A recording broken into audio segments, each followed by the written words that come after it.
संस्कृति बहुत मजबूत है, हमारा देश का गौरवशाली इतिहास रहा है, लेकिन हम किसी के सम्मान को, हम किसी की उपलब्धि को इनकार नहीं कर सकते हैं। तो अगर आपको एक अच्छी बुक पढ़नी है, अगर दुनिया के बहुत अच्छे लोगों के व्यक्तित्व के बारे में जानना है, मैक्सिमम वो इंग्लिश में होता है। अगर आपने सुना है कि सबसे अच्छा फ्रेंड कौन होता है, तो आपका फ्रेंड स्कूल का, कॉलेज का हो सकता है, मम्मी हो सकते हैं, पापा हो सकते हैं, लेकिन सबसे बेस्ट फ्रेंड बुक को कहा गया है। क्योंकि यदि आप रात में 12 बजे, दिन में 2 बजे, सवेरे 4 बजे भी अगर आपको किसी चीज को जानना है, आप कोई से एक बुक उठा लीजिए। हो सकता है रात में आप ये दोनों को फोन करेंगे, अरे यार प्लीज 2 घंटे बाद, 1 घंटे बाद बोल सकते हैं। लेकिन जब ये शिक्षा दे रहे हैं तो आपके पास कोई एक बुक होगी, अभी तो इतनी सारी बुक है, जीत आपकी हिंदी में है, इंग्लिश में है। अगर आपके पास बुक है और अभी कभी आपको टेंशन लग रहा है, आप बुक उठा लीजिए, और वो बुक उठाने के बाद में जब आपको ऐसा लगता है कि जब आप बुक पढ़ेंगे तो आपको लगेगा मैं उस महान शख्सियत से जुड़ा हुआ हूं। डियर फ्रेंड्स, कुछ पेरेंट्स भी यहाँ पर हैं जो जॉब में ऑलरेडी, मैं आपको बताना चाहता हूँ, क्योंकि चूंकि यहाँ टाइम लिमिट है और सबको यहाँ पर बोलना, विशेषकर आप लोगों को बोलना ज़्यादा जरूरी है, आप लोगों की अपनी झिझक बोलना जरूरी है। पर मैं चूंकि मुंबई में रहा हूँ, बहुत देर से गया हूँ। जब मैं कॉलेज के फर्स्ट ईयर में था तो फर्स्ट टाइम मैं मुंबई गया था, चूंकि माया नगरी को देखने के लिए, और उस फील्ड में मेरी रुचि है इसलिए मैं गया था। तो मेरे दिमाग में एक वहाँ का आया, वो भी सब गोविंद सर गए हैं, तो कई बार देखे हूँ, दोनों गए हैं, उनका टीम गया है, तो वो माइंड में रहा। अब मैं सोचा कैसे आज जब मैं इतने वर्षों बाद कुछ वहाँ पर गया, अब तो मैं बता नहीं सकता कि छोटा बच्चा जो एजुकेशन, जो केजी में है, 2 साल 3 साल का, जो मेरे पड़ोस में रहते हैं, वो इंग्लिश में बात करते हैं। ऐसा नहीं है कि वो हिंदी नहीं आता, वो हिंदी में भी बात करते हैं।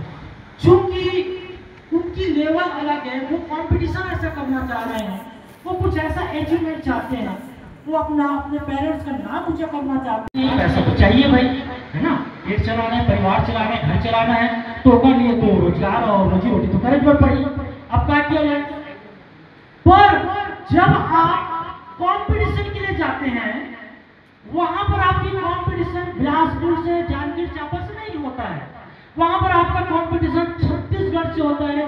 इवन अगर आप नेशनल लेवल की एग्जामिनेशन फाइट करते हैं तो वहां पर आपका एग्जामिनेशन, आपका टेस्ट इंडिया लेवल से होता है। अगर आप यहाँ पर अभी स्टेज में आने में झिझक महसूस करेंगे, अगर आपको यहाँ पर बुलाया जाता है कि आप सामने फ्रंट में बैठ जाइए और आप पीछे में जाएंगे, जो अक्सर हम क्लास में करते हैं, हम लोग आप देखते हैं जो सामने में बैठता है उसको अच्छा समझा जाता है, ऐसे बोलते भी हैं, बहुत से पेरेंट्स बोलते हैं सामने बैठे, सामने बैठे, सामने में कर बैठो, गुरु जी पूछिए तो फिर गड़बड़ हो जाएगी।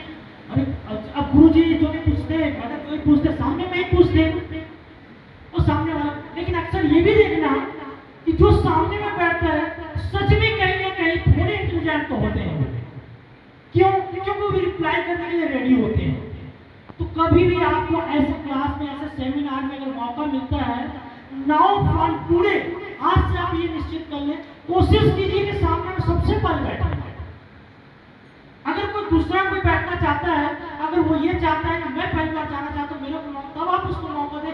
अदरवाइज आप एक कॉम्पिटिशन लेवल अपने में ले लें कि मैं सामने में बैठूंगा, मुझे चाहिए स्टेज पे जाना, मुझे 2 शब्द बोलना है।